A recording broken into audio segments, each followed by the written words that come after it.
बॉलीवुड में रातों रात स्टारडम मिलना, ये तो मतलब एक सपने जैसा लगता है ना। हाँ बिल्कुल। एनिमल फिल्म के बाद जैसे तृप्ति डिमरी के साथ हुआ, रणबीर कपूर के साथ उनकी वो केमिस्ट्री, उनकी परफॉर्मेंस, एकदम से वो सुर्खियों में आ गई। सही बात है। लेकिन कई बार ना इस चमक की कीमत कोई और चुकाता है, पर्दे के पीछे जो हमें दिखता नहीं है। बिल्कुल। और ये एक बहुत ही दिलचस्प लेकिन सच कहूँ तो परेशान करने वाला पहलू भी है कि कैसे एक कलाकार का जो ऑन स्क्रीन काम है, उनकी भूमिका है, वो उनके परिवार वालों की निजी जिंदगी पर इतनी भारी पड़ सकती है। जैसे रिपोर्ट्स बता रही हैं, एनिमल की सक्सेस के बाद तृप्ति डिमरी की बहन, जो हमेशा मतलब लाइमलाइट से दूर रहीं, हाँ बिल्कुल प्राइवेट लाइफ जीती थी वो, हाँ, उनको अचानक ही बहुत मुश्किलों का सामना करना पड़ा। हाँ, और ये कोई छोटी मोटी मुश्किलें नहीं थी जैसा सुनने में आया है।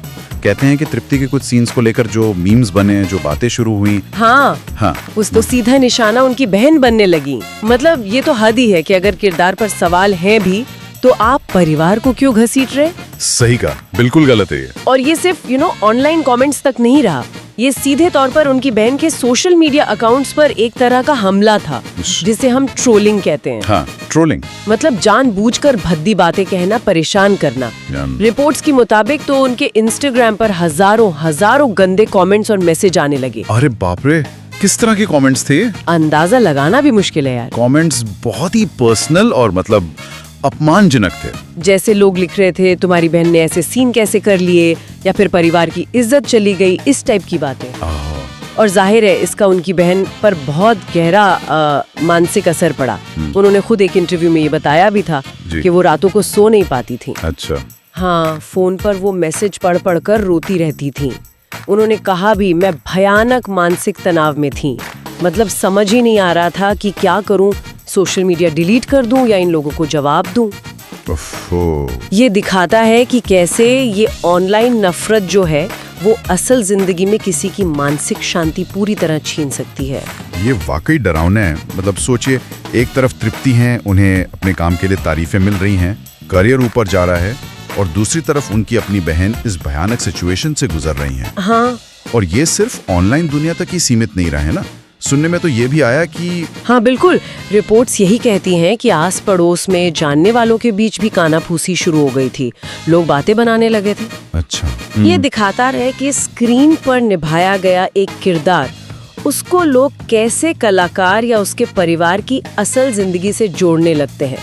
ये सिर्फ ट्रोलिंग नहीं है, मेरे ख्याल से ये समाज में जो महिलाओं के किरदारों को लेकर, उनकी बोल्डनेस को लेकर एक खास किस्म की अक्सर दखियानूसी सोच है। हाँ, वो भी झलकती है इसमें। हाँ, उसका भी प्रतिबिंब है कि स्क्रीन पर शायद लोग बोल्डनेस देख लें, पर असल जिंदगी में उसे पचा नहीं पाते और कलाकार या उसके परिवार पर ही उसे थोपने लगते हैं।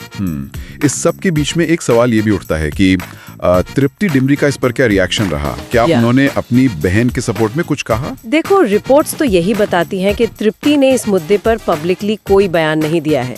अब इसके पीछे क्या वजह है ये कहना तो मुश्किल है। हो सकता है वो इसे निजी तौर पर हैंडल कर रही हो। हाँ, हो सकता है। बिल्कुल।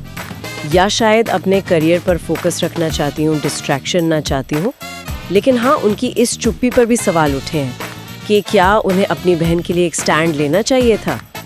ये एक मुश्किल स्थिति है जहाँ प्रोफेशनल लाइफ और पर्सनल जिम्मेदारियों के बीच बैलेंस बनाना बहुत कठिन हो जाता है। हाँ, ये तो है। तो कुल मिलाकर ये पूरी कहानी हमें सोचने पर मजबूर करती है कि क्या शोहरत की कीमत हमेशा इतनी भारी होती है? क्या परिवार की प्राइवेसी, उनका मानसिक सुकून, ये सब दांव पर लग जाता है? ये आज के दौर का एक बहुत बड़ा सवाल है। बिल्कुल, सेलिब्रिटी कल्चर में अक्सर हम सिर्फ वो चमक दमक ही देखते हैं। सही बात है। लेकिन उसके पीछे का ये जो स्याह पक्ष है, ये जो दर्द है, उसे हम नजरअंदाज कर देते हैं। और ये कहानी सिर्फ तृप्ति डिमरी या उनके परिवार की नहीं है, ये शायद उन कई लोगों की कहानी है जो शोहरत की दुनिया में है। हाँ।